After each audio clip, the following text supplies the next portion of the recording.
Hi welcome to Somashekar Reddy's classes. ఈరోజు మన topic రాష్ట్రపతి గురించి తెలియజేసే రాజ్యాంగ నిబంధన 52. భారతదేశం అనేది పార్లమెంటరీ ప్రజాస్వామ్య గణతంత్ర రాజ్యము, పార్లమెంటరీ డెమోక్రటిక్ రిపబ్లిక్. పార్లమెంటరీ ప్రజాస్వామ్య వ్యవస్థలో ప్రధానమంత్రికి వాస్తవ అధికారాలు ఉంటాయి. రాష్ట్రపతి కేవలం నామమాత్ర వ్యక్తిగా వ్యవహరిస్తారు. రాష్ట్రపతి పదవిని అమెరికా రాజ్యాంగం నుంచి గ్రహించాం, కానీ రాష్ట్రపతి యొక్క అధికారాలను మనం బ్రిటిష్ రాజు లేదా రాణి అంటే బ్రిటిష్ మ్యాగ్నా కార్టా నుంచి గ్రహించాం. అంటే భారత రాష్ట్రపతికి వాస్తవ అధికారాలు ఉండవు, కేవలం నామమాత్ర అధికారాలు మాత్రమే ఉంటాయి. భారతదేశంలో రాష్ట్రపతిని కేంద్ర కార్యనిర్వాహకులుగా పిలుస్తాం, నామమాత్రపు ప్రతినిధిగా పిలుస్తాం, మరియు దేశానికి అధికార ప్రతినిధిగా పిలుస్తాం, రాజ్యాంగాది నేత లేదా నేత్రిగా పిలుస్తాం, దేశానికి ప్రథమ పౌరులుగా మరియు భారత రక్షణ వ్యవస్థకు సుప్రీం కమాండర్గా పిలుస్తాము. అయితే భారత రాష్ట్రపతిని ఎన్నుకునేటువంటి ఎలక్టోరల్ కాలేజ్ అనే అంశాన్ని మనం ఐర్లాండ్ నుంచి గ్రహించి భారత రాజ్యాంగంలో పొందుపరుచుకున్నాం. అయితే ఎలక్టోరల్ కాలేజ్ అంటే ఏంటంటే ఎన్నుకోబడిన లోక్సభ సభ్యులు, ఎన్నుకోబడిన రాజ్యసభ సభ్యులు, ఎన్నుకోబడిన రాష్ట్రాల విధానసభ లేదా శాసనసభ సభ్యులు ఉంటారు. వీరందరూ కలిసి రాష్ట్రపతిని నైష్పత్తిక ప్రాధాన్యత క్రమంలో పరోక్షంగా ప్రజల చేత ఎన్నుకుంటారు. రాష్ట్రపతి యొక్క పదవీ కాలం 5 సంవత్సరాలు.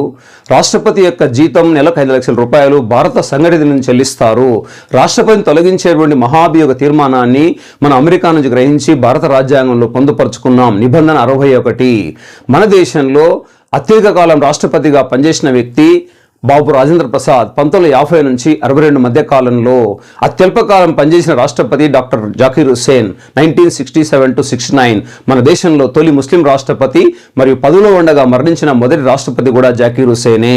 భారతదేశంలో స్వతంత్ర అభ్యర్థిగా పోటీ చేసి గెలుపొందిన ఏకైక రాష్ట్రపతి వివి గిరి, వరాహ వెంకటగిరి.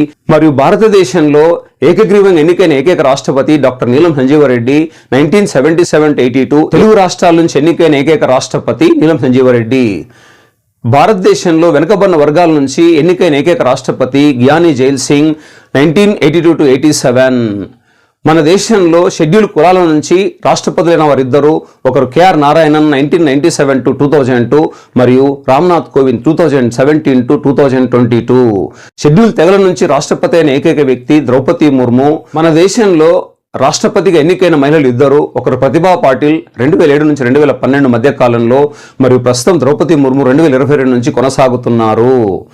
భారతదేశంలో రాష్ట్రపతిగా ఉండి సాధారణ ఎన్నికల్లో ఓటు వేసిన వారిద్దరు, ఒకరు కేఆర్ నారాయణన్, మరో రెండో వ్యక్తి వచ్చేస్తే ఏపీజే అబ్దుల్ కలాం. అత్యంత పిన్న వయసులో రాష్ట్రపతిగా ఎన్నుకోబడిన వ్యక్తి ద్రౌపది ముర్ము 64 సంవత్సరాల 1 నెల 5 రోజులు ఎన్నికయ్యారు. గతంలో ఈ రికార్డు నీలం సంజీవరెడ్డిపై ఉండేది.